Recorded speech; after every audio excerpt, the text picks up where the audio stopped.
Hello everyone, मैं Prince Pandey आप सभी का स्वागत करता हूं टीसीएस पाठशाला के इस यूट्यूब चैनल पे।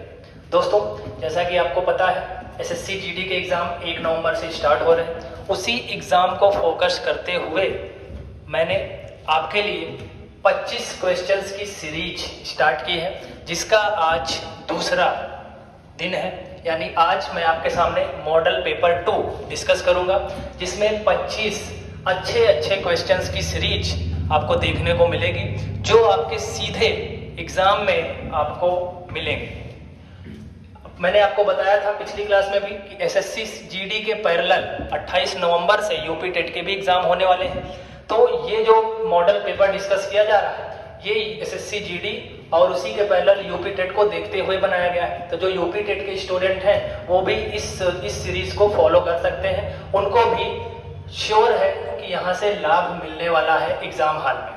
ठीक है, तो 25 क्वेश्चन की सीरीज एसएससी जीडी के लिए, वही 25 सवाल यूपी टेट के लिए भी मोस्ट इंपॉर्टेंट रहने वाले हैं। ठीक है, तो आज हम लोग इसका मॉडल पेपर 2 डिस्कस करेंगे और देखेंगे कि वो 25 अच्छे सवाल कौन से हो सकते हैं जो आपको सीधे एग्जाम हॉल में देखने को मिलेंगे। क्लियर? पहले वीडियो से इतना प्यार दिया आप लोगों ने, उसके लिए बहुत बहुत धन्यवाद। उसी प्यार और उसी सपोर्ट को बनाए रहिएगा। टीसीएस पाठशाला, टीसीएस इंस्टीट्यूट आपके लिए हमेशा बेहतर करने के लिए प्रयासरत रहेगा। ठीक है, तो इसी चीजों को कंटिन्यू करते हुए स्टार्ट करते हैं आज का पहला सवाल। पहला सवाल आपकी स्क्रीन के ऊपर ये अच्छे से देखेंगे और उसके बाद फटाफट से आंसर करने का प्रयास करेंगे।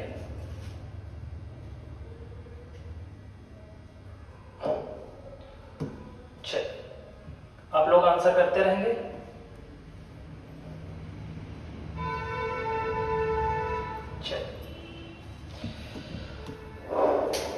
पहला सवाल आपकी स्क्रीन के ऊपर दिख रहा है।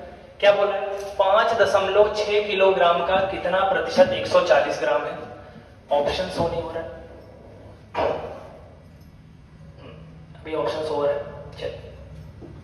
5.6 किलोग्राम का कितना प्रतिशत 140 ग्राम है? इसी टाइप के सवाल एसएससी जीडी से एक्सपेक्टेड है। ठीक, तो फटाफट से इन सब क्वेश्चंस की आंसर आप लोग करते चलेंगे। देखिए, प्रतिशत का रोल होता है कि जिसके साथ का लगा होता है वो वैल्यू हमेशा नीचे होती है। क्लियर? लेकिन अभी ध्यान से देखना है कि इनकी यूनिट अलग अलग है। तो जिसके साथ का रहेगा वो नीचे तो रहेगा, ये तो क्लियर बात है। लेकिन ये जो 140 ग्राम है उसको रखेंगे हम लोग ऊपर। लेकिन ध्यान ये रखना है कि ये किलोग्राम में है, तो इसको तुरंत किस में ले लेंगे हम लोग? 1000 से गुणा कर देंगे तो किसमें बदल जाएगा? ग्राम में। क्योंकि हमको पता है 1 किलोग्राम में कितने ग्राम होते हैं? 1000 ग्राम होते हैं। तो ये 5.6 किलोग्राम है, इसको मैंने ग्राम में बदल दिया 1000 से गुणा करके। और इसको प्रतिशत में ले जाना है तो 100 का गुणा भी करना पड़ेगा। 1 2 3 जीरो ऊपर और 3 जीरो नीचे। अगर मैं इसको काटूंगा तो 14 चौको 56 कटेगा दशमलव में 4। तो 1/0.4 का मतलब है ऊपर 10 नीचे 4, और 4 से 10 को काटेंगे तो 2.5 आ जाएगी वैल्यू, जो कि आपको सी ऑप्शन में दिख रही है। ठीक है, तो आपके पहले सवाल का जवाब हो जाएगा ऑप्शन नंबर 3 यानी 2.5। ठीक, ज्यादा से ज्यादा 10 सेकंड इस क्वेश्चन में लेने, 10 सेकंड से ज्यादा बिल्कुल भी नहीं लगना चाहिए। जिसके साथ से या का लगा होगा वही कंपैरिजन होता है उसी से, और वो वैल्यू हमेशा नीचे आती है। बाकी बचा नंबर हो जाएगा ऊपर, और परसेंटेज में ले जाना है तो 100 का गुणा। रही बात यूनिट की, तो ये किलो में था और ये ग्राम में था, तो मैंने किलोग्राम को ग्राम में बदल दिया। कैसे? 1 किलोग्राम में 1000 ग्राम होता है। क्लियर? आई होप क्लियर हो गया होगा। बहुत ही आसान सवाल है। बढ़ेंगे अगले सवाल की तरफ। अगला सवाल आपकी स्क्रीन के ऊपर ये रहा।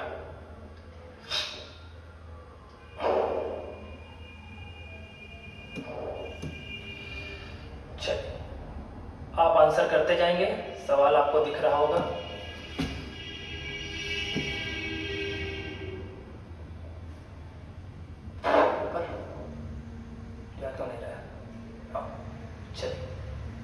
क्या बोल रहा है?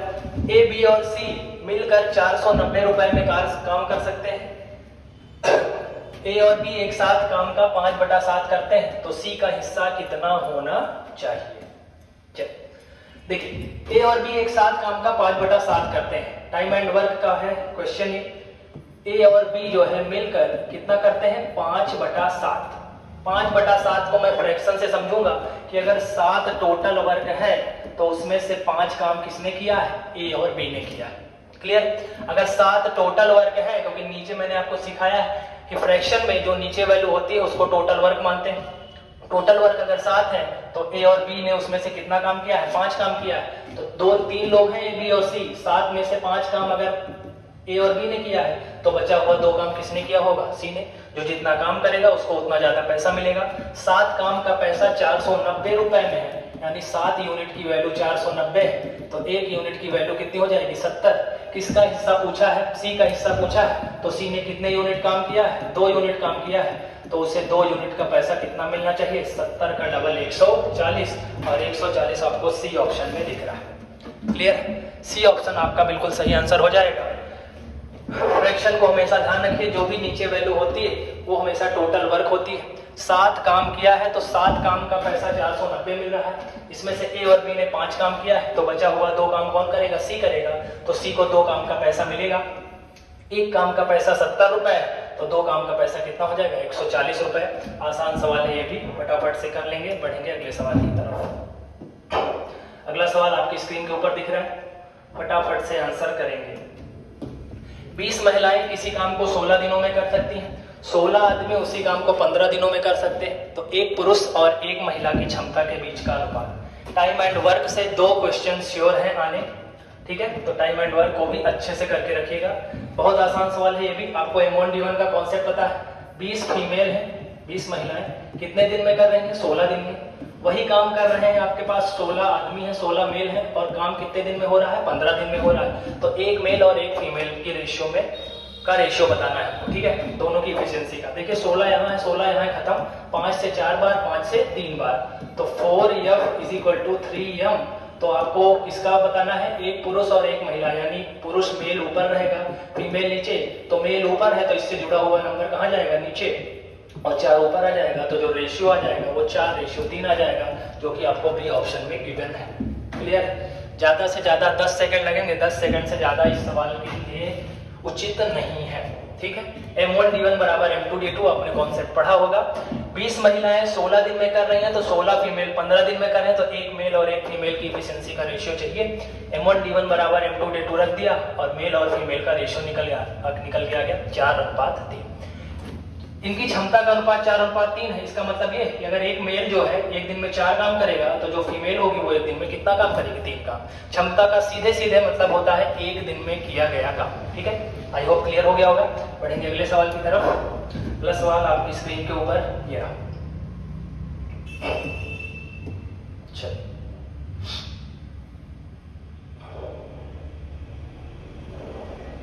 फटाफट से आंसर करेंगे। नंबर सिस्टम से जुड़ा हुआ सवाल भी जरूर आएगा परीक्षा में, ठीक है। चलिए,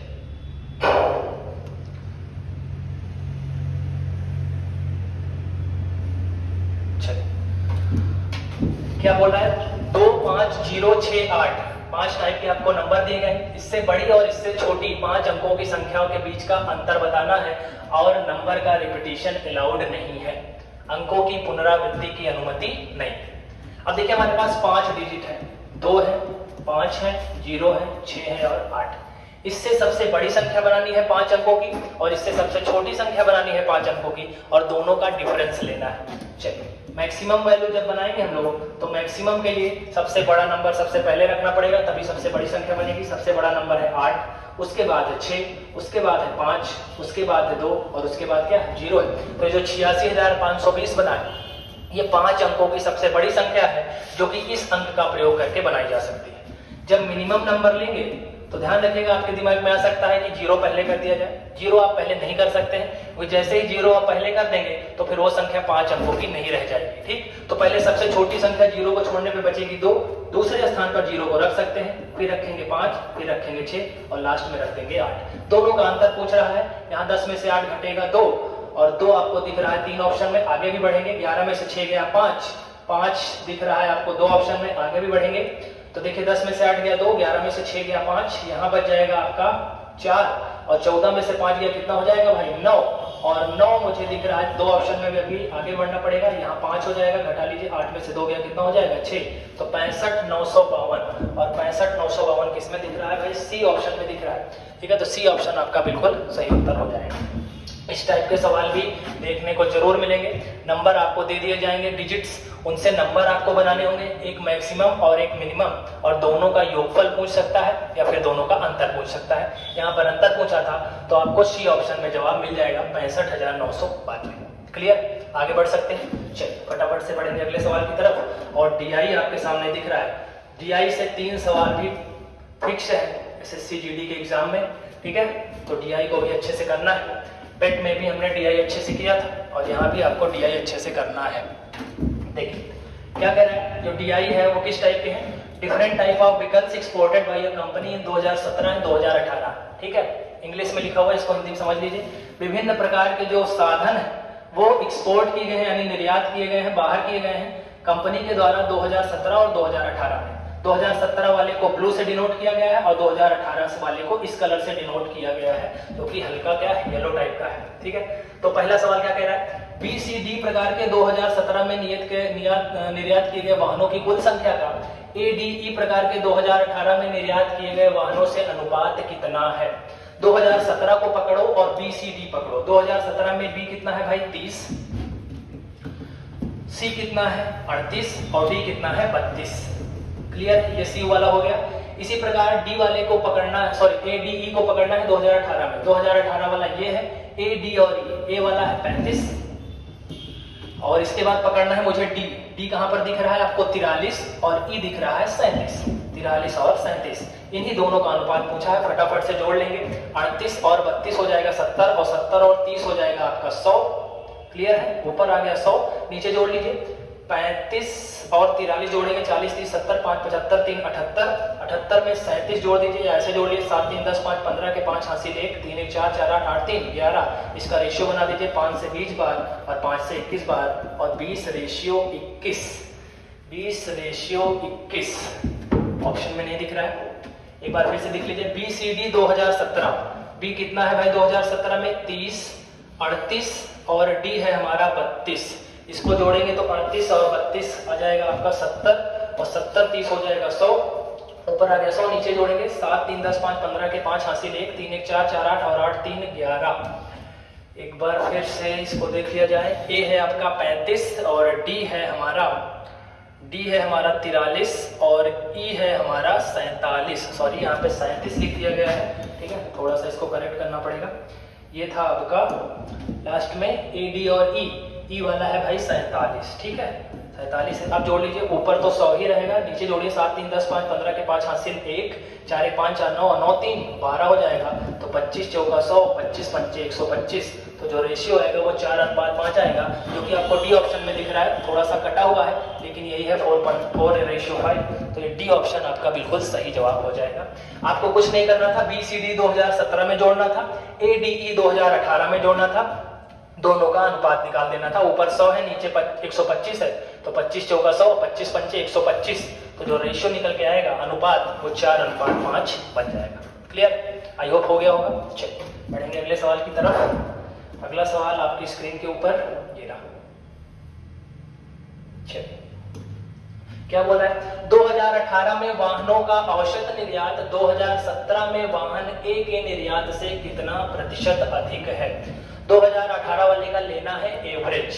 2018 कौन है, ये येलो वाला है, इसको जोड़ लीजिए 35 45 80, 80 में 50 जोड़िए 130, 130 में 43 जोड़िए 173, 173 में 47 फटाफट जोड़ देंगे, 173 में 47, 7 3 10 7 4 11 और ये 220। इसका लेना है एवरेज, तो 220/5 कर देंगे, क्योंकि औसत होता है कुल पदों का योग और पदों की संख्या।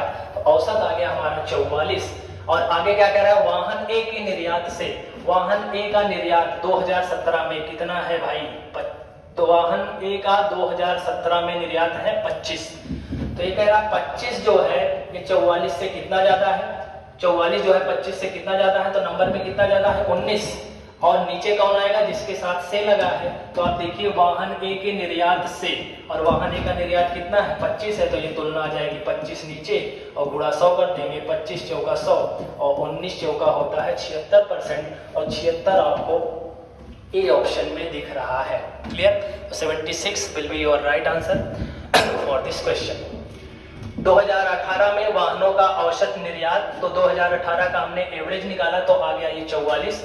कह रहा है 2017 के ए के निर्यात से जो कि 25 है, कह रहा है इससे कितना ज्यादा है, तो नंबर में कितना ज्यादा था 19, नीचे कौन आएगा जिसके साथ से लगा होगा, तो 25 के साथ से लगा है तो वो नीचे, और परसेंटेज में ले जाना है तो 100 का गुणा, 25 चौका 100 और 19 चौका हो जाएगा 76%। क्लियर, क्लियर हो गया होगा। बढ़ेंगे अगले सवाल की तरफ बिना टाइम वेस्ट किए हुए। चलिए एक डीआई और है आपके पास, डीआई से सवाल पक्का ही है, ठीक है, तो डीआई वाले सवाल आप अच्छे से करोगे, ठीक है। चलिए देखिए अगला सवाल क्या बोल रहा है, 2017 की तुलना में 2018 में निर्यात में वृद्धि प्रकार के वाहनों के मामले में 32% के सबसे करीब है। फटाफट से जवाब दीजिए।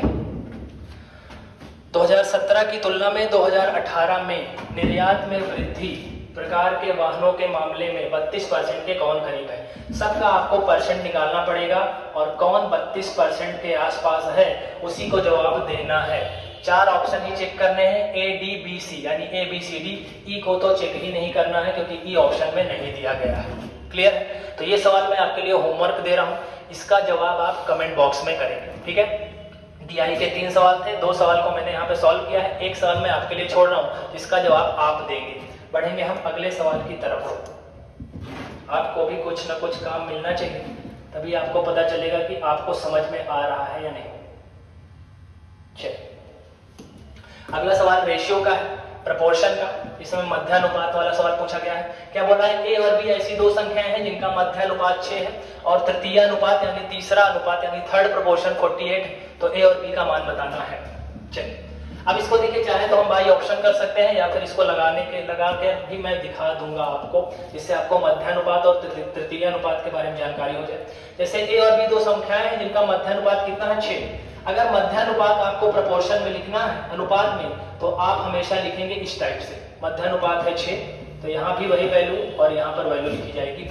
जब भी मध्यानुपात दे दिया जाता है तो बीच की वैल्यू हमेशा बराबर होती है, ये बात आपको पता होना चाहिए। अब ये हमारे पास 4 अनुपात बन गया, तो अनुपात का रूल होता है बाहर बाहर का गुणा बराबर अंदर अंदर का गुणा, ठीक है। तो यहाँ से ए बी की वैल्यू निकल के आई भाई 36। क्लियर है बात। आगे कह रहा है इसका तृतीय अनुपात 48 है। तृतीय अनुपात कैसे लिखते हैं, अगर 2 ए बी है तो ये बी है तो ये भी बी है, और तृतीय अनुपात इसका कितना दिया है भाई 48, तो ये तृतीय अनुपात होता है। जब मध्यानुपात होता है तो बीच की वैल्यू बराबर हो जाती है। तृतीय अनुपात के केस में मध्यानुपात को मानना पड़ेगा बराबर, और जो तीसरा वाला प्रपोर्शन दिया है उसको हम लोग लास्ट में लिखेंगे। बाकी रूल सेम है दोनों के लिए, बाहर बाहर का गुणा बराबर अंदर अंदर का गुणा, तो a इंटू 48 बराबर आ जाएगा b इंटू बी, ठीक है। अब यहाँ से a की वैल्यू निकाल करके आप b में रख सकते हैं तो आपको उत्तर मिल जाएगा। तो यहाँ से a की वैल्यू अगर मैं निकाल दूं, a की वैल्यू अगर मैं निकाल दूं तो कितना आ जाएगा, b इंटू बी बटा 48। यहाँ आप रख सकते हैं तो b इंटू बी, और b पहले से है, b बटा 48 बराबर आ जाएगा 36।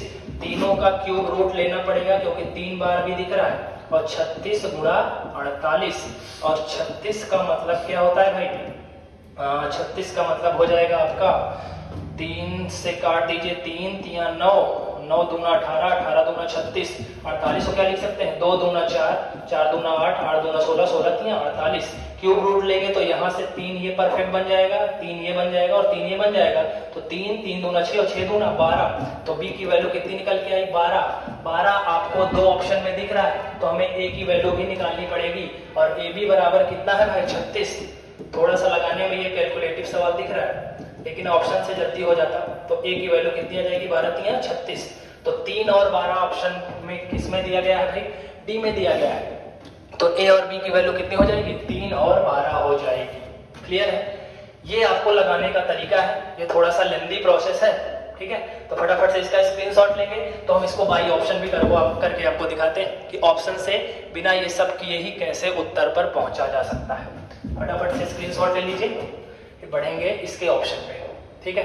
देखिए अब इसको जैसे पूरा ना लगा करके बाई ऑप्शन हिट करना चाहें तो देखिए क्या प्रोसेस रहेगा, क्या अप्रोच रहेगी कि जिससे जल्दी आ जाए सवाल। देखिए अगर मैं पहला ऑप्शन लूँ 6 और 6, तो 6 और 6 का मध्यानुपात कितना है? 6। क्या ये कभी पॉसिबल है कि 6 और 6 का मध्यानुपात 6 हो जाए? बाहर बाहर का गुणा बराबर अंदर अंदर का गुणा, ये सेटिस्फाई करा, यानी यहाँ तक तो बात बन रही है। लेकिन आगे कह रहा है कि इसका तीसरा अनुपात कितना होना चाहिए? 48। तो क्या इसका तीसरा अनुपात 48 दिख रहा है? नहीं दिख रहा है, तो ये वाली वैल्यू यहीं पर फेल हो जाएगी, यानी ये ऑप्शन तो नहीं हो सकता है। अगर मैंने चौथा ऑप्शन उठाया, क्योंकि मैं चौथा ऑप्शन आपको निकाल के दिखा चुका हूं, अगर मैं मान ले रहा हूं पहली संख्या 3 है और दूसरी संख्या 12 है, तो 3 संख्या मानी A की जगह पे हम मान ले रहे हैं 3 और B की जगह पे हो जाएगा 12, तो इसका मध्यानुपात कितना होना चाहिए? 6 होना चाहिए। तो आपको पता है कि मध्यानुपात कैसे निकलता है? अगर दो नंबर आपको दे दिए जाए, जैसे ये समझिए, जैसे ये है हमारे पास संख्या A और B, और यहाँ मध्यानुपात है B और C, तो बाहर बाहर का गुणा बराबर अंदर अंदर का गुणा होता है, तो यानी B स्क्वायर बराबर मैं AC लिख सकता हूँ। तो इसको जब गुणा करूंगा तो 12 3 36 आ जाएगा, और 36 का वर्गमूल कितना आ जाएगा? 6 आ जाएगा, जो कि यहाँ पर दिया गया है। क्लियर? ये सेटिस्फाई हो रहा है। इसका तृतीयानुपात 48 बनना चाहिए। तृतीयानुपात 48 कैसे बन सकता है? देखिए, अगर इसका मध्यानुपात 6 आ चुका है, तो मैं यहाँ 6 रख दे रहा हूँ और यहाँ B रख दे रहा हूँ। क्लियर है बात? सॉरी, यहाँ पे आपको रखना पड़ेगा 3, क्योंकि आपने 3 उठा लिया है। ठीक है, यहाँ रख दीजिए 3 और यहाँ रख दीजिए 6 और यहाँ रख दीजिए 12। अगर ये तृतीय अनुपात में है तो इसका रेशियो इक्वल होना चाहिए। तो देख लीजिए, रेशियो दोनों में इक्वल आ रहा है, यानी दोनों वैल्यू यहाँ पे सेटिस्फाई कर रही हैं। तो जो मैंने आपको ऑप्शन डी बताया वो बिल्कुल यहाँ से सही हो जाएगा। क्लियर है? आई होप क्लियर हो गया होगा। तो चाहे तो आप बाई ऑप्शन कर लीजिए या फिर सवालों को लगा भी सकते हैं। क्लियर हो गया होगा। चलिए, बहुत ज्यादा समय नहीं वेस्ट करना है इस पर, बढ़ेंगे अगले सवाल की तरफ। चलिए, क्या कह रहा है? लोकल ट्रेन के दैनिक टिकट का मूल्य 60 रुपए है और मासिक पास का मूल्य 1566 रुपए है। यदि मैं एक मासिक पास खरीदता हूं और एक महीने में 29 दिन यात्रा करता हूं, तो मेरी कितनी बचत होगी प्रतिशत में? क्लियर? फटाफट से जवाब देंगे। देखिए, एक टिकट का मूल्य 60 रुपए है। अगर आप डेली पैसे देंगे तो आपको 60 रुपए देने पड़ेंगे, लेकिन अगर मैं मासिक पास यानी पास बनता है, तो पास अगर बनवा लूंगा तो वो मेरा 1566 में ही बन जाएगा। क्लियर? चलिए, अगर मैं पूरा पैसा दूंगा पर डे के हिसाब से, तो 60 रुपए मैं दे रहा हूं डेली, तो टोटल जो एक्सपेंस आएगा, टोटल खर्च आएगा, कितने दिन यात्रा कर रहे हैं आप? 29 दिन। तो 60 के हिसाब से अगर 29 दिन पैसा देंगे तो कितना देंगे? देखिए, 0 है तो 0 लास्ट में बना रहेगा। 6 9 54 के 4 हासिल 5 और 6 दूना 12 12 5 17 1740 रुपए देने पड़ेंगे अगर आप पर डे के हिसाब से पैसा देंगे तो। लेकिन अगर वहीं पे आप अगर पास बनवा लेंगे तो वो पास आपका कितने में हो जाएगा? 1544 रुपए में ही आपका काम हो जाएगा। ठीक, तो बचत तो हुई आपकी। कितने की बचत हुई आप देख लीजिए, जहां 1740 होना था वहां 1544 में ही काम हो जा रहा है। तो कितने की बचत हुई? इसको हटा लीजिए, 10 में से 4 गया 6 और यहाँ 13 में से 4 गया, बच जाएगा आपका 9 और 6 में से 5 गया 1। 196 रुपए की बचत हो रही है, जो कि आपको परसेंट में कैलकुलेट करना है। तो 196 नीचे कौन रखेंगे? पुराना वाला मतलब आपका क्या है? रियल वैल्यू कौन सी है आपकी? तो तुलना किससे करनी पड़ेगी भाई आपको? 1544 से। कितनी बचत होगी? तो 1544 नीचे रखेंगे और इसको मल्टीप्लाई कर देंगे 100 से। तो जो अब आप पे आंसर बनेगा वो आपकी बचत हो जाएगी। ठीक है, कितना आ सकता है इसका आंसर? 196 है ये, लगभग 8 और ये 100, लगभग 12% आपका आंसर बन सकता है। इसको फटाफट से भाग करेंगे आप और उसके बाद 100 से इधर मल्टीप्लाई, तो आंसर निकल के आएगा। क्लियर? चलिए, 4 से काट सकते हैं क्योंकि इसके लास्ट में 44 है, 4 से ये कट जाएगा 25 बार। ठीक, इसका कैलकुलेशन करके आंसर आपको बताना है कि इन चारों में से कौन सा आंसर सही है। क्लियर? चलिए, स्क्रीनशॉट ले लीजिए, बढ़ेंगे अगले सवाल की तरफ। थोड़ा सा कैलकुलेशन है, इसको करेंगे आप। ठीक, चलिए बढ़ेंगे अगले सवाल की तरफ। अगला सवाल क्या बोल रहा है?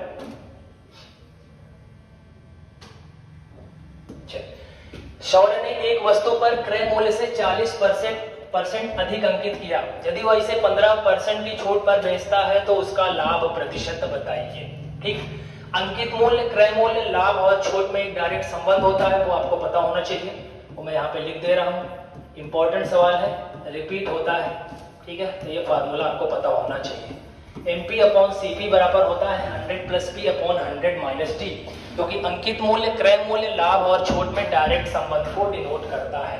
कह रहा है कि क्रय मूल्य से 40% अधिक अंकित किया, जितना क्रय मूल्य होगा उससे 40% बढ़ा के करेगा। तो मैं मान ले रहा हूं कि क्रय मूल्य मेरा है 100, तो मेरा अंकित मूल्य कितना हो जाएगा इस हिसाब से 140।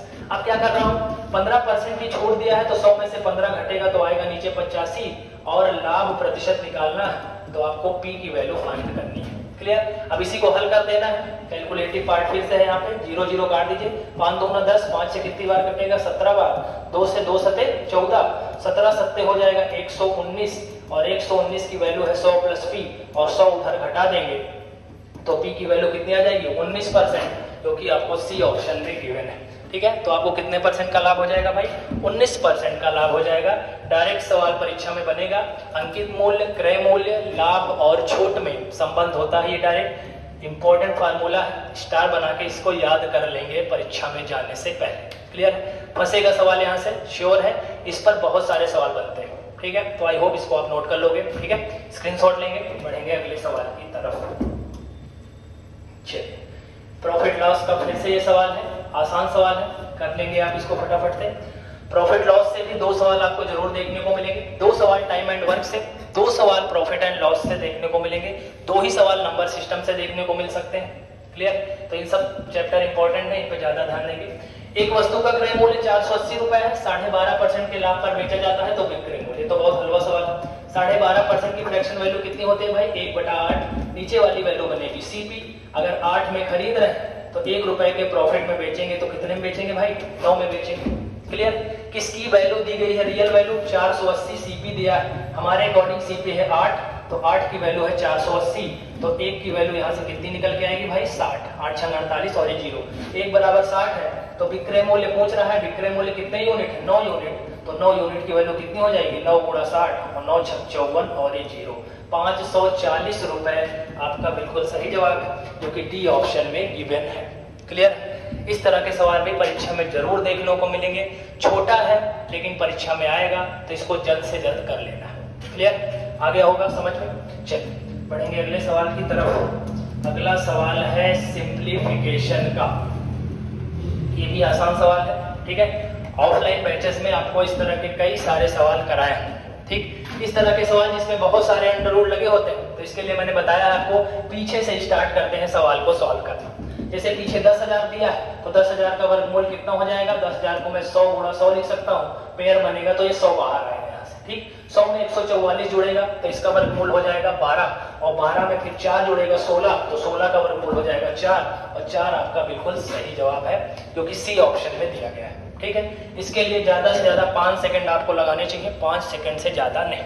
क्लियर? आसान सवाल है, बढ़ेंगे अगले सवाल की तरफ। अगला सवाल है रेशियो से, ये भी हलवा सवाल है अगर आपको इसका रूल पता है तो।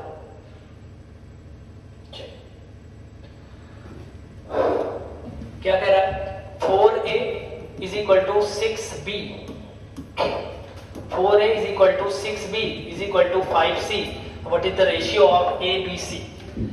आपको क्लास में बताया है मैंने कई बार कि बराबर की स्थिति में कैसा अनुपात होता है, विलोमानुपात होता है। तो यानी अगर ये बराबर है तो जो ABC का रेशियो है वो कैसा रेशियो होना चाहिए, विलोमानुपात होना चाहिए। विलोमानुपात के लिए क्या करते हैं, जिसकी वैल्यू निकालनी होती है उसको छोड़ करके बाकी वैल्यू को गुणा कर देते। तो ए चाहिए, ए को छोड़िए 6 पंचे 30 पहला रेशियो, बी चाहिए तो बी को छोड़िए 5 24 दूसरा रेशियो, सी वाला चाहिए सी को छोड़िए 6 चौको 24 आ जाएगा आपका रेशियो। अगर आप इसको ध्यान से देखें तो ये कट भी रहा है किससे, 2 से 15 बार, 2 से 10 बार और 2 से 12, तो ये आपका जो रेशियो है वो 15 10 12 हो जाएगा, जो कि आपको बी ऑप्शन में दिया गया है। ठीक है, तो ABC का रेशियो कितना हो जाएगा, 15 10 12। क्लियर है? 5 सेकंड इसके लिए भी ज्यादा से ज्यादा, उससे ज्यादा कतई नहीं देना है। ठीक है, ये बहुत ही नाइंसाफी हो जाएगी सवाल के साथ अगर आप इसको 5 सेकंड से ज्यादा तहजीब देंगे तो। ठीक है, 4A is equal to 6B is equal to 5C है, ABC का रेशियो चाहिए। तो एक बात हमेशा ध्यान रखिए, बराबर की स्थिति में हमेशा इनवर्स रेशियो होता है, विलोमानुपात निकालना होता है। विलोमानुपात निकालने का नियम क्या होता है, जिस भी नंबर का विलोमानुपात चाहिए उसको छोड़ करके बाकी जितने नंबर बचेंगे सबको आपस में क्या कर देना, गुणा कर देना। तो जो रेशियो निकल के आएगा वो आपका रिक्वायर्ड रेशियो हो जाएगा A, B और C का। क्लियर है? चलिए बढ़ेंगे अगले सवाल की तरफ। अगला सवाल मेंसुरेशन और परसेंटेज का कॉम्बिनेशन। यदि एक वृत्ताकार शंकु की ऊंचाई 10% कम कर दी जाए और इसकी त्रिज्या 10% बढ़ा दी जाए तो आयतन में कितने प्रतिशत का परिवर्तन होगा? ये सवाल भी बिल्कुल फिक्स है परीक्षा में आना। शंकु का आयतन पिछली क्लास में भी आपको बताया था, पिछली क्लास में भी हमने एक सवाल इस पर लिया था। वहां पे मैंने आपको बताया था शंकु का आयतन कितना होता है, 1/3 पाई आर स्क्वायर एच। वहां पर मैंने बताया था कि प्रतिशत के केस में जो फिक्स वैल्यू होती हैं उनका परसेंटेज पर कोई प्रभाव नहीं पड़ता है। तो 1/3 और पाई दोनों फिक्स वैल्यू है, तो इसका प्रतिशत पर कोई प्रभाव नहीं पड़ेगा। प्रतिशत का प्रभाव पड़ेगा आर यानी रेडियस और एच का मतलब है हाइट यानी ऊंचाई। रेडियस का 2 बार प्रभाव पड़ेगा क्योंकि स्क्वायर में है, और हाइट का 1 बार, यानी टोटल कितनी बार प्रभाव पड़ेगा? 3 बार परसेंटेज का प्रभाव पड़ेगा। हमने देखिए पहले रेडियस है, रेडियस को पकड़िए, रेडियस 10% बढ़ाई है तो सबसे आसान इसका होता है फ्रैक्शन वैल्यू। 10% का भिन्न में मान 1/10, तो 10 अगर पहले था तो 1 बढ़ गया तो वैल्यू कितनी हो जाएगी? 11। 2 बार रेडियस आता है तो 2 बार बढ़ेगा क्योंकि रेडियस की वैल्यू कितनी बार यहाँ पे आती है? 2 बार।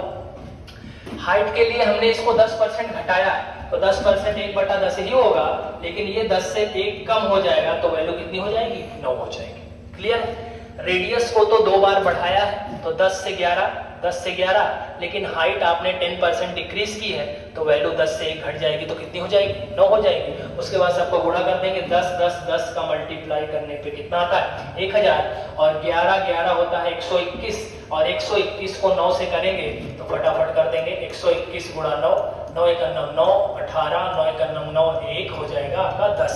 1000 कितना हो जाएगा भाई? 89। क्लियर? यानी अगर पहले आयतन 1000 था तो अभी बढ़ के कितना हो गया? 1089। नंबर में वैल्यू कितनी बढ़ी भाई? 89। परसेंटेज में पूछ रहा है तो नंबर ऊपर नीचे क्या? पुरानी वैल्यू है 1000 और गुणा कर देंगे 100। 2 जीरो कैंसिल, 89 को 10 से भाग करना तो नंबर उतार दीजिए, जितने जीरो उतने अंक पर दशमलव, तो आपका आंसर आ जाएगा 8.9%। और पॉजिटिव वैल्यू आ रही है इसलिए 8.9% की क्या हो जाएगी? बढ़ोतरी हो जाएगी शंकु के आयतन में। प्लस में आ रहा है क्योंकि 1000 से 1089 हुआ है तो यानी प्लस में आ रहा है, यानी आयतन बढ़ रहा है तो प्लस में उत्तर आया। अगर घट रहा होता तो उत्तर किस में आ जाता? माइनस। माइनस का मतलब है कमी और प्लस का मतलब है बढ़ोतरी। क्लियर? सबसे आसान तरीका यही है कि फ्रैक्शन में लीजिए।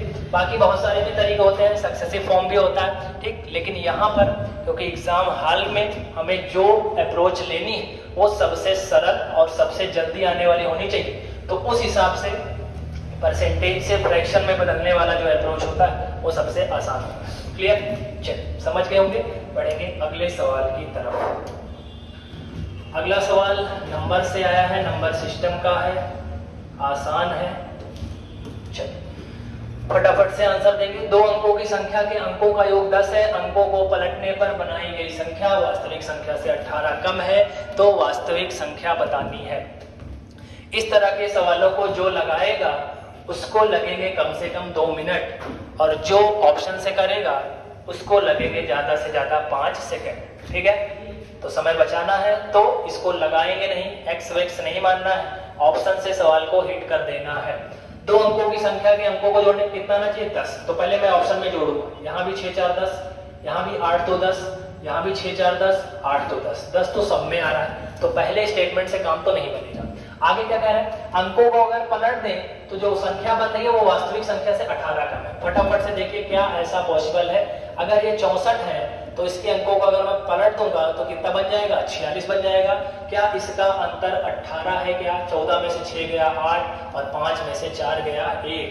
पहले ही सवाल में आपको ऑप्शन दिख रहा है, लेकिन एक बार फिर से मिलाइए। क्या कह रहा है? अंकों को उलटने पर बनाई गई संख्या, अंकों को उलटने पर बनाई गई संख्या वास्तविक संख्या से कितना कम है? 18 कम है।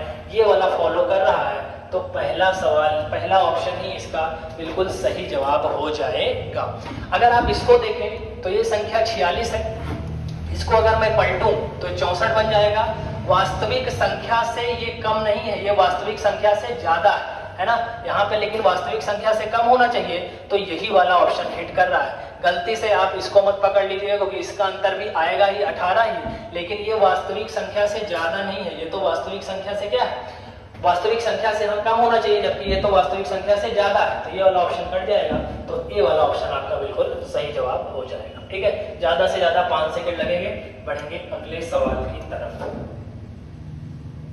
अगला सवाल स्पीड टाइम डिस्टेंस का सवाल है, बिल्कुल हलवा सवाल है, केवल चाल बराबर दूरी बट बोट एंड स्ट्रीम का सवाल है। चलिए, अच्छा सवाल है, इसको करके बताइए आप कितना आंसर आने वाला है।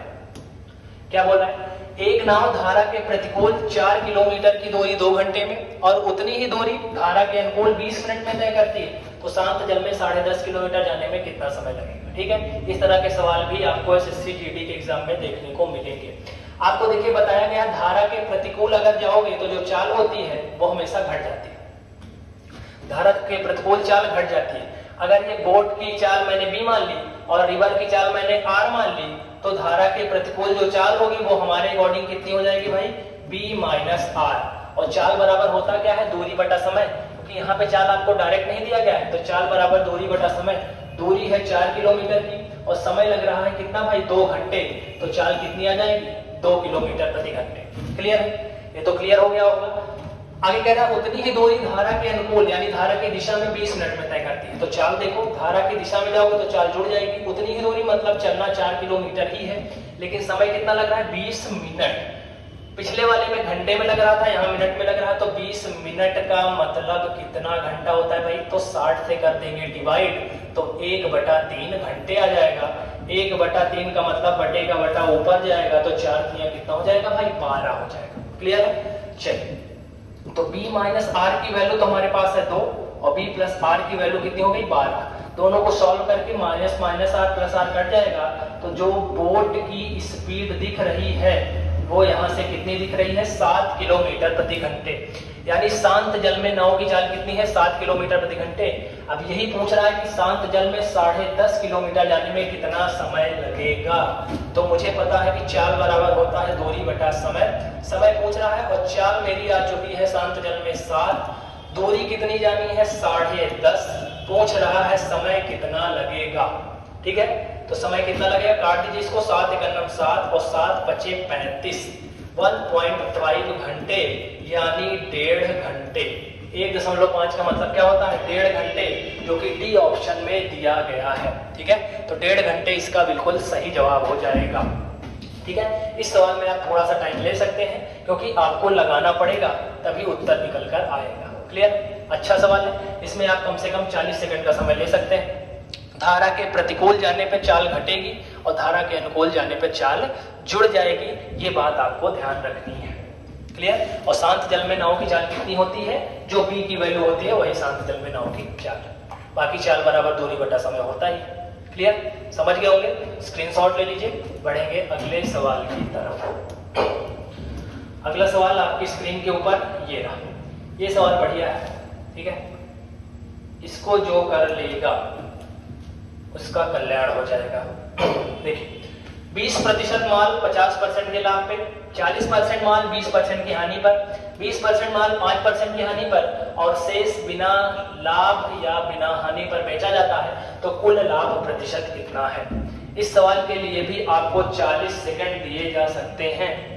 ठीक है, चलिए फटाफट बताएंगे क्या अप्रोच रहेगी इसकी।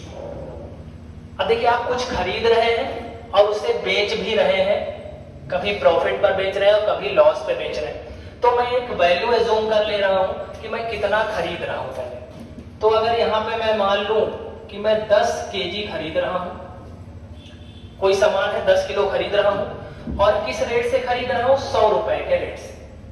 1 किलो की कीमत कितनी मान ली मैंने, 100 रुपए। तो मुझे जो टोटल सीपी आएगा, टोटल मुझे जो कॉस्ट लगेगी, टोटल सीपी आएगा मेरा, वो मेरा कितना आ जाएगा, 1000। ठीक, चाहे तो आप कुछ भी मान सकते हैं। मैं मान ले रहा हूं कि मैंने 10 किलो कोई सामान खरीदा है और 100 के हिसाब से खरीदा है, तो टोटल पैसे मुझे कितने देने पड़ेंगे, 1000 रुपए। अब क्या कह रहा है, अब इसमें से मैंने 20% 50% के प्रॉफिट पर बेचा, तो 20% माल यानी मेरा 10 केजी में 20% माल, तो 10 का 20% कितना होता है भाई? 2 होता है। और इसको मैंने 50% के प्रॉफिट में बेचा है, तो 100 का 50% 50, तो कितने में बिकेगा? 150 में। तो वैल्यू कितने में जाके बिकेगी भाई? 300 में। इतनी बात समझ में? 20% 50% के प्रॉफिट में, तो 10 का 20% 2 और इस पर 50% का प्रॉफिट, तो कितने में बेचूंगा? 150 में। तो वैल्यू जाके टोटल कितने में बिकेगी? 300 में। आगे कह रहा है 40% 20% की हानि पे, तो 10 का 40% हो जाएगा 4, इसको मैंने बेचा है 20% की हानि पे, तो 100 का 20% 20 घट जाएगा, तो कितने में बिकेगी वस्तु? 80 में। तो इसके लिए मुझे कितने वैल्यू मिलेगी? 320 रुपए में मैं सामान को बेच दूंगा। क्लियर? इस तरह आगे कह रहा है कि 20% माल 5% की हानि पर, तो फिर से 20% 10 का आएगा 2 ही रुपए, यानी 2 किलो मैं बेच रहा हूं 5% की हानि पे, तो 100 में से 5 घट जाएगा, तो बचेगा 95, और 95 का डबल होता है 190, तो इसके लिए मुझे मिलेंगे 190 रुपए। आगे कह रहा है शेष। अब यहाँ से टोटल 10 खरीदा था, 2 4 2 6 2 8 बेच चुका हूं, तो 2 किलो और बचा है, लेकिन इसको ना तो लाभ पर बेच रहा हूं ना तो हानि पर। इसका मतलब है जितने में खरीदा है उतने में ही बेच दिया है, तो इसके लिए मुझे मिलेंगे टोटल 200 रुपए। क्लियर? अब मैंने खरीदा टोटल 1000 में था, ये मैंने बेचा है, आप निकाल लीजिए मैंने कितने में बेचा, फटाफट से इसको जोड़ लेंगे। 0 9 2 11 और 11 में 2 1 3, ठीक है, 3 3 1 4 3 7 7 3 10। खरीदा था 1000 में, बेच दिया 1110 रुपए में। सीपी है मेरा 1000, एसपी है 1110, तो प्रॉफिट कितने का आया भाई? 110 का। प्रॉफिट कितने का आया? 110 का। प्रॉफिट परसेंट पूछ रहा है, तो नंबर वाला प्रॉफिट ऊपर, नीचे रखना है सीपी और गुणा कर देंगे 100 से, तो 0 0 0 वैल्यू कट जाएगी। मुझे दिख रहा है यहाँ पर 11%, लेकिन 11 ऑप्शन में है नहीं। इसको फिर से जोड़ लीजिए, 0 आ गया, 9 2 11 के 1 हासिल 1 और 1 जुड़ेगा यहाँ, 2 1 3 3 1 4 4 3 7 और 7 3 10 आएगा। थोड़ा सा जोड़ने में गड़बड़ी हुई है, ठीक है, इसको आप क्लियर कर लीजिए 1 सेकंड। देखिए इसको आप जोड़ लेंगे तो ये आया था 200, इसको आप जोड़िए 0 9 2 11 के 1 हासिल 1 2 1 3 1 4 4 3 7 7 3 10 आएगा। 1000 की चीज अगर 1000 यानी 1010 में बेचेंगे तो प्रॉफिट कितना आया भाई? 10 रुपए का। प्रॉफिट परसेंट पूछ रहा है, तो नंबर का प्रॉफिट ऊपर, नीचे रखेंगे सीपी और गुणा कर देंगे 100, 3 0 ऊपर 3 0 नीचे, तो जो प्रॉफिट निकल के आ रहा है वो 1% है, जो कि आपको पहले ऑप्शन में दिया गया है। क्लियर है? तो 1% का लाभ हो जाएगा अगर हम सारी वस्तुओं को बेच देंगे तो। कभी प्रॉफिट पे बेचा है, कभी हानि पर बेचा है यानी लॉस पे बेचा है, तो जाके जो फाइनल पूरे बिजनेस में क्या हो रहा है, हमें 1% का लाभ हो रहा है। अच्छा सवाल है, इस सवाल को आप जरूर नोट कर लीजिएगा और इसका सोल्यूशन जो मैंने दिया उसको अच्छे से करिएगा। अगर कोई डाउट होता है तो आप कमेंट बॉक्स में पूछ सकते हैं, उसका भी सोल्यूशन किया जाएगा। क्लियर? चलिए बढ़ेंगे अगले सवाल की तरफ और देखते हैं अगला सवाल क्या कह रहा है।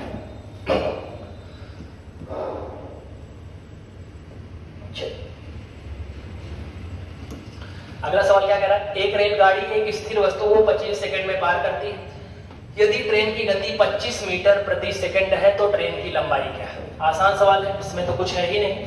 ठीक है, ट्रेन की लंबाई यानी दूरी पूछा है, मुझे पता है चाल बराबर होता है दूरी बटा समय। चाल आपको दिया गया है 25 मीटर प्रति सेकंड, दूरी मुझे बतानी है और समय कितना लग रहा है 25, तो दूरी यानी तिरछा गुणा कर देना है केवल, तो 25 का वर्ग यानी 25 को 25 से गुणा करेंगे तो कितना आता है 625, और 625 आपको सेकंड ऑप्शन में गिवन है। क्लियर? आसान सवाल है, लेकिन परीक्षा में इसी तरह के सवालों का एक्सपेक्टेशन है, इसी तरह के सवाल आपसे पूछे जाएंगे जो आपको जल्द से जल्द कर पाए आप। ठीक है, आसान सवाल है, इसको फटाफट से कर लेंगे। देखिए इसमें आपको मात्रक भी कहीं नहीं देखना, ये सेकंड में है, ये मीटर पर सेकंड में है और आपको ऑप्शन भी मीटर में ही दिए गए हैं। ठीक है, तो ये तो बेहद ही आसान सवाल है। ठीक है, चलिए बढ़ेंगे अगले सवाल की तरफ। अगला सवाल क्या कह रहा है? देखिए ये सवाल अच्छा है। मेंसुरेशन, सबसे बड़े वृत्त की परिधि क्या है? इसे 14 सेंटीमीटर भुजा वाले वर्ग में अंकित किया जा सकता है।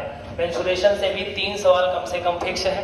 ठीक है, तो मेंसुरेशन के जो फार्मूले हैं उनको आप अच्छे से याद कर लीजिए। ठीक है, मेंसुरेशन में कहीं प्रॉब्लम होगी तो आप कमेंट बॉक्स में बताएंगे। एक दिन पूरा 25 क्वेश्चन पूरे मेंसुरेशन को ही लेकर बना दिया जाएगा, जिससे पूरा मेंसुरेशन आपका कवर हो जाएगा। क्लियर है? चलिए क्या बोला है, सबसे बड़े वृत्त की परिधि क्या है। मान लीजिए एक सर्कल है, ठीक है, सबसे बड़ा वृत्त की परिधि, सबसे बड़े वृत्त की परिधि मतलब डायमीटर की बात कर रहा है, इसे 14 सेंटीमीटर भुजा वाले वर्ग में अंकित किया जा सकता है। अब देखिए जैसे इसमें हमको वर्ग बनाना है, जैसे ये कोई सर्कल, इसमें आपको आप क्या बनाना है, स्क्वायर बनाना है ये। और जो वृत्त की परिधि दिया गया है, परिधि पूछा है 14 सेंटीमीटर भुजा वाले वर्ग में। अब देखिए ये जो वर्ग अंदर इसमें आपने डिस्क्राइब किया है, उसकी जो साइड है वो कितनी है, 14 है। अगर आप देखें तो ये तो वर्ग की भुजा है, लेकिन वृत्त की जो क्वालिटी होती है वो क्या होती है, अगर हम एक पॉइंट से दूसरे पॉइंट को मिला देते हैं तो क्या बन जाता है, डायमीटर बन जाता है। यानी कि जो 14 दिया गया है ये स्क्वायर का तो साइड है, वर्ग की तो भुजा है, लेकिन वृत्त के लिए वही चीज क्या है, व्यास है। तो अगर व्यास आपका 14 है, व्यास होता क्या है, 2 गुणा त्रिज्या। अगर व्यास 14 है तो यहां से मैं रेडियस कितनी निकाल ले रहा हूं, 7 निकाल ले रहा हूं, ठीक है। वर्ग की तो ये भुजा है, लेकिन वर्ग की भुजा अगर इस वर्ग को मैं हटा दूं तो ये जो 14 बनेगा ये क्या बन जाएगा, डायमीटर, क्योंकि एक पॉइंट से दूसरे पॉइंट को मिलाएंगे तो क्या होता है, डायमीटर। तो रेडियस हो गई 7। पूछ रहा है परिधि, तो वृत्त की परिधि क्या होती है भाई, वृत्त की परिधि होती है 2 पाई आर।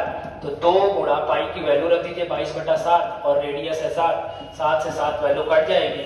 तो जो वृत्त की परिधि दिख रही है वो दिख रही है 44 सेंटीमीटर, जो कि ऑप्शन सी में दिया गया है। क्लियर है, वृत्त की परिधि होती है 2 पाई आर, ये आपको याद होना चाहिए। पाई की वैल्यू 22/7 होती है, ये भी आपको याद होना चाहिए। क्लियर, आई होप समझ में आ गया होगा। चलिए स्क्रीनशॉट ले लेंगे और बढ़ेंगे अगले सवाल की तरफ। अगला सवाल क्या कह रहा है, नंबर सिस्टम से जुड़ा हुआ सवाल है। 2700 के विषम गुणनखंडों की संख्या बताइए। ठीक है, 2700 के विषम गुणनखंडों की संख्या बतानी है। Find the number of odd factors of 2700। Clear, चलिए फटाफट से जवाब देंगे। और वीडियो पसंद आ रहा होगा, सवाल अच्छे लग रहे होंगे तो वीडियो को लाइक और शेयर करना मत भूलिएगा। ठीक है, लगातार 15 दिन सीरीज देख लीजिए। 16वें दिन जब आप एग्जाम हॉल में जाएंगे तो जब आएंगे वहां से वापस तो आप खुद बताएंगे क्या इस 15 दिन के सीरीज से आपको फायदा मिलेगा या नहीं मिला है। ठीक है, जवाब देंगे इसका 2700 के विषम गुणनखंडों की संख्या बताइए। इस तरह के सवालों को क्या करेंगे, पहले इसका आपको फैक्टर करना पड़ेगा। तो आइए 2700 का फैक्टर कर लेते हैं फटाफट से। अगर मैं इसको 2 से काट देता हूं, ठीक है, एक बार कटेगा, 2 3 6, 2 5 10 और 1 0। फिर 2 से काटिए, 2 6 12, 2 7 14, 2 5 10। 3 से काटिए, 3 2 6, 3 2 6, 3 5 15। 3 से फिर काटिए, 3 7 21, 3 5 15। 3 से फिर काटिए, 25 3 75 और 5 से 5 बार और 5 से 1 बार। पावर अगर आप देखें तो 2 आया है 2 बार तो 2 की पावर 2 लिख देंगे। 3 आया है 3 बार तो 3 की पावर 3 और 5 आया है 2 बार तो 5 की पावर 2 लिख देंगे। लेकिन यहाँ पर संख्या किसकी बतानी है, विषम गुणनखंडों की। विषम संख्याएं वो होती हैं जो 2 से नहीं कटती है, तो इसमें 2 तो हमको लेना ही नहीं है क्योंकि 2 तो सम है। ठीक, विषम की संख्या बतानी है तो विषम गुणनखंडों की संख्या बतानी है, तो जो नंबर निकल के आएगा, जितनी विषम संख्याओं की पावर होती है उसमें 1 जोड़ देते हैं तो गुणनखंडों की संख्या मिल जाती है। इसी तरह 5 भी विषम संख्या है, इसकी पावर है 2, तो 2 में 1 जोड़ देंगे तो इसके विषम गुणनखंडों की संख्या मिल जाएगी। दोनों को आपस में गुणा कर देंगे तो 4 का जब 3 में आपस में गुणा होगा तो वैल्यू कितनी निकल के आएगी, 12 निकल के आएगी, जो कि आपको तीसरे ऑप्शन में दिया गया है। ठीक है, तो 2700 के कितने विषम गुणनखंड होंगे, 2700 के टोटल 12 विषम गुणनखंड होंगे। ठीक है, विषम गुणनखंड कैसे निकलते हैं, जितनी विषम संख्याओं की पावर होती है उसमें 1 ऐड कर देते हैं और जितनी विषम संख्याओं की पावर होती है 1 ऐड करते जाएंगे और सबको आपस में गुणा कर देंगे तो टोटल ऑड फैक्टर आपको मिल जाएंगे। क्लियर, आई होप समझ में आ गया होगा। चलिए, कोई डाउट होगा तो जरूर कमेंट में पूछिएगा। बढ़ेंगे अगले सवाल की तरफ।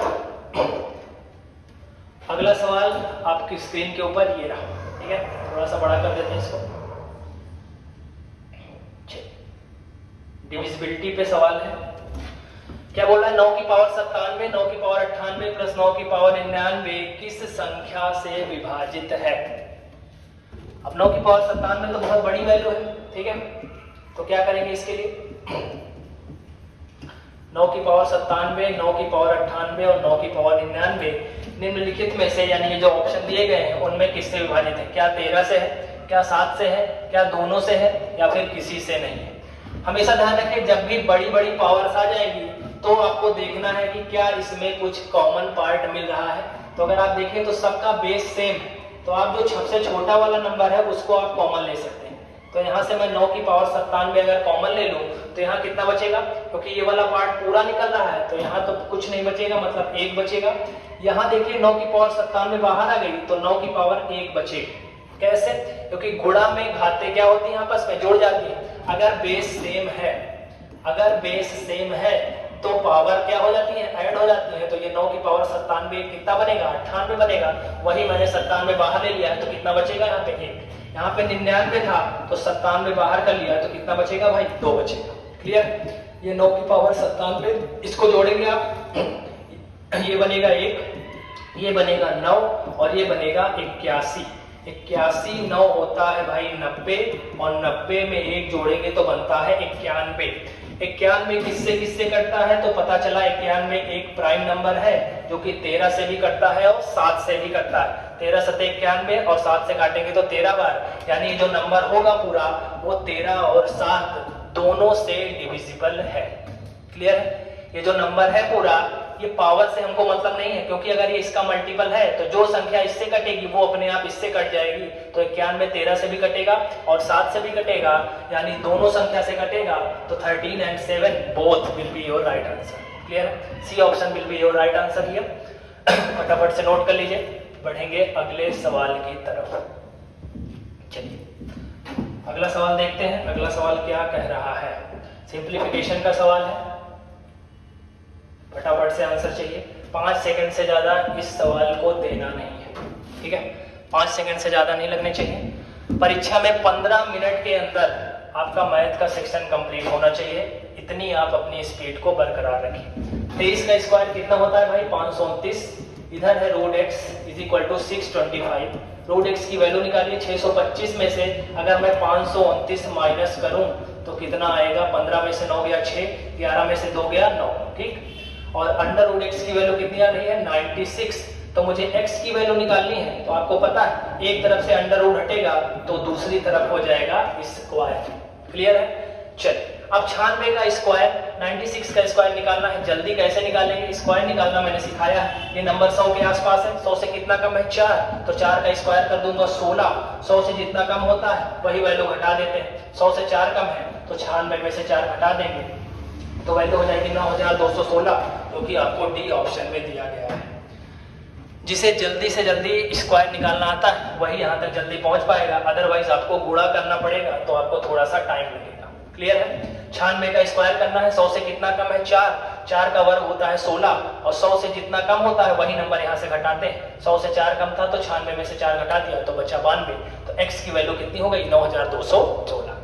क्लियर है? आसान है सवाल, बिल्कुल 5 सेकंड से ज्यादा नहीं देना है। बढ़ेंगे अगले सवाल की तरफ। अगला सवाल फिर से सिंप्लीफिकेशन का ही सवाल है। फटाफट से जवाब देंगे। 45 गुणा x is equal to 25% of 900, then what is the value of x? Clear? आसान सवाल है ये भी, कुछ है नहीं इसमें। 45 गुणा x, 25% की वैल्यू कितनी होती है भाई? फ्रैक्शन वैल्यू 1/4 और इसको 900 से गुणा कर देना है। तो 45 गुणा x बराबर 4 से काट दीजिए इसको। 4 दूना 8, 4 दूना 8 और 4 पंचे हो जाएगा 20 और 45 से 225 कितनी बार कटता है भाई? 5 बार। x की वैल्यू कितनी हो जाएगी? 5। डी ऑप्शन में आपको दिया गया है। क्लियर है? सवाल सब आसान ही होंगे। आपकी अप्रोच क्या है, आपने कितनी मेहनत की है, कैलकुलेशन पे आपका कितना कमांड है, ये सब बातें मैटर की जाएंगी एसएससी जीडी के एग्जाम में। ठीक है? सवाल सारे आसान ही होंगे क्योंकि इसका स्टैंडर्ड एक फिक्स है। उस स्टैंडर्ड, उस लेवल के ऊपर वो सवाल नहीं दे सकते। बस बात इतनी है कि किसने कितनी मेहनत की है। क्लियर? आसान सवाल था ये भी। बढ़ेंगे अगले सवाल की तरफ और देखते हैं अगला सवाल क्या कह रहा है। चल, कैलकुलेटिव सवाल है ये सीआई का। 1200 रुपए की राशि चक्रवृद्धि ब्याज, अर्धवार्षिक चक्रवृद्धि ब्याज पर निवेश की जाती है। यदि ब्याज की दर 10% प्रति वर्ष है तो 18 महीने बाद राशि क्या हो जाएगी? A sum of 1200 each invested at compound interest compounded half yearly, if the rate of interest is 10% per annum, then what will be the amount after 18 months? 18 महीने के बाद कितनी राशि मिलेगी, यानी मिश्रधन पूछ रहा है, ये आपको बताना है। क्लियर? एक बात आपको पता होनी चाहिए, सीआई के केस में होता क्या है, अगर आपको अर्धवार्षिक दे रहा है ब्याज तो रेट को कर देते हैं आधा और टाइम को कर देते हैं डबल। क्लियर है? वहीं से सवाल लगेगा, अगर रेट अभी 10% दिया गया है तो जब अर्धवार्षिक लेंगे तो रेट आपका कितना हो जाएगा, आधा, यानी 5% छमाही। 5% क्या हो जाएगा, छमाही। अगर एक वर्ष में 10% लग रहा है, जब इसको हम 6 महीने पे लगाएंगे तो कितना लगेगा, 5% का लगेगा। और 18 महीने कह रहा है, तो 18 महीने में कितनी छमाही बनेगी भाई, तो 18 महीने में पता चला कितनी छमाही बनेगी, 3 छमाही बनेगी। यानी पैसा मेरा 5% के रेट से बढ़ेगा और कितनी बार बढ़ेगा, 3 बार बढ़ेगा। तो 5% की फ्रैक्शन वैल्यू मुझे पता है होती है 1/20, यानी 20 रुपए जमा करूंगा तो मेरा पैसा हो जाएगा एक वर्ष में, यानी 6 महीने में 21, क्योंकि छमाही बढ़ रहा है। कितनी छमाही बढ़ेगी, 3 बार, तो 3 बार पैसा आप बढ़ा दीजिए। 20 का क्यूब आपको याद होना चाहिए 8000, 21 का क्यूब आपको याद होना चाहिए 9261। सीआई के केस में ये वाली जो वैल्यू होती है ये हमेशा प्रिंसिपल बनती है, यानी मूलधन बनती है। ये वाली वैल्यू हमेशा अमाउंट बनती है, मिश्रधन बनती है। और इससे इसको घटा दूंगा तो मिलेगा आपको चक्रवृद्धि ब्याज। लेकिन चक्रवृद्धि ब्याज तो आपसे पूछा नहीं है, तो चक्रवृद्धि ब्याज नहीं निकालना है। हमें दिया है मूलधन 1200 रुपए, जबकि हमारे अकॉर्डिंग मूलधन कितना है, 8000। तो 8000 की वैल्यू हमारे पास है 1200। 2 जीरो से 2 जीरो कटेगा और 4 से कटेगा 20 बार और 4 से कटेगा 3, तो 20 यूनिट अगर 3 है तो 1 यूनिट कितना हो जाएगा भाई, 3/20। मुझे कह रहा है, मुझसे पूछ रहा है कितना राशि मिलेगा। राशि कितनी मिलेगी मेरी, यानी मिश्रधन हमारे अकॉर्डिंग कितना मिलेगा, 9261 यूनिट हमारे अकॉर्डिंग मिलेगा। तो 1 यूनिट 3/20 है, तो 9261 की वैल्यू निकालनी है, तो 3/20 को 9261 से गुणा करना पड़ेगा। ठीक है, फटाफट से गुणा कर देते हैं इसको। 20 से काटिए, 20 चौक 80, 4 बार ये कटेगा, 80 कटा, 12 बचा, आगे 6 उतरेगा, हो जाएगा 126। 20 पंचे 100, 20 छक्का 120, 6 बार गया, बचा 6, आगे 1 उतरेगा, 60 हो जाएगा। तो 20 तिया 60 और आगे दशमलव लगा दूंगा, या फिर आप इसी को थोड़ा अप्रोक्सीमेशन में ले लेंगे तो ये लगभग आ जाएगा 463। ठीक है, देखिए 3/20, 9261 से गुणा करना है। 20 से काटिए, 20 चौक 80, बचा 12, 6 आएगा 126, 20 छक्का 120, 6 बचा 61 और 20 तिया 60। आगे दशमलव में जाएगी वैल्यू तो छोड़ दीजिए, मुझे केवल 3 को 463 से गुणा कर देना है। 3 तिया 9, 3 छक 18 के 88 ले, 3 चौके 12, 1 13, लगभग 1389 के आसपास उत्तर आएगा, जो कि डी ऑप्शन में दिया गया है। तो 1389 वाले ऑप्शन को टिक कर देना है, बाकी कुछ सोचना नहीं। क्लियर है?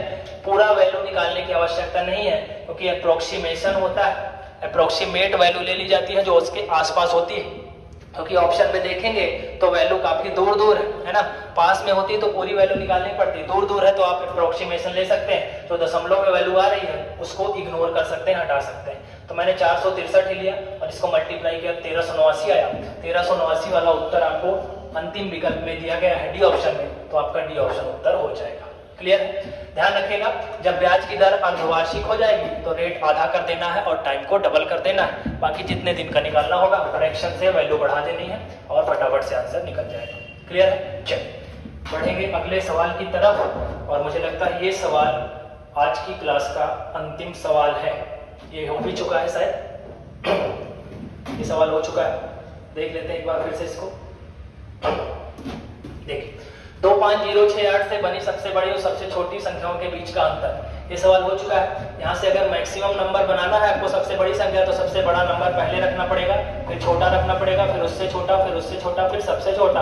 और मिनिमम में केवल 0 पहले नहीं रख सकता हूँ, बाकी सारी वैल्यू रख सकता हूँ। 2 रखूंगा, 0 रखूंगा, फिर 5 रखूंगा, फिर 6, फिर 8। दोनों का अंतर निकालना है, घटा दीजिए। 10 में से 8 गया 2, 11 में से 6 गया 5, 14 में से 5 गया 9, यहाँ बचेगा 5 और 8 में से 2 गया 6, 65,952। ये हो जाएगा आपका सी ऑप्शन। ये हो चुका है, ये फिर से आ गया है। ठीक है, चलिए तो आज के 25 सवाल यहीं पर पूरे होते हैं। इन 25 सवाल को करने में आपको कितना समय लगा? 2 से 3 सवाल ऐसे थे जिसमें आपको टाइम लग सकता है, बाकी सारे सवाल जल्दी जल्दी करने वाले ही हैं। बस डिपेंड करेगा कि आपने कितनी प्रैक्टिस की है। ठीक है, तो आज की वीडियो को यहीं पे समाप्त करेंगे। वीडियो कैसा लगा जरूर बताइएगा। क्या अप्रोच थी आपकी और क्या अप्रोच थी मेरी, दोनों अप्रोच में क्या डिफरेंस है, आपको टाइम ज्यादा क्यों लग रहा है, उसको बताइएगा कमेंट बॉक्स में। और इस अप्रोच को आप ध्यान में रखते हुए ये अप्रोच आगे आप भी लगाएंगे, जिससे आपका समय बचे। ठीक है, वीडियो पसंद आया होगा तो वीडियो को लाइक, वीडियो को शेयर और वीडियो पे कमेंट करना मत भूलिएगा। ठीक है, ये तीनों कंपलसरी है। अगर आप यही हमारा गुरु दक्षिणा है। ठीक है, आप इतना ही दे देंगे और इसी से हम लोग आगे बढ़ेंगे और ज्यादा से ज्यादा अच्छा कर पाएंगे। ठीक है, चलिए तो आज के लिए इतना ही। मिलेंगे अगली क्लास में 25 और अच्छे सवालों के साथ। तब तक के लिए थैंक यू सो मच।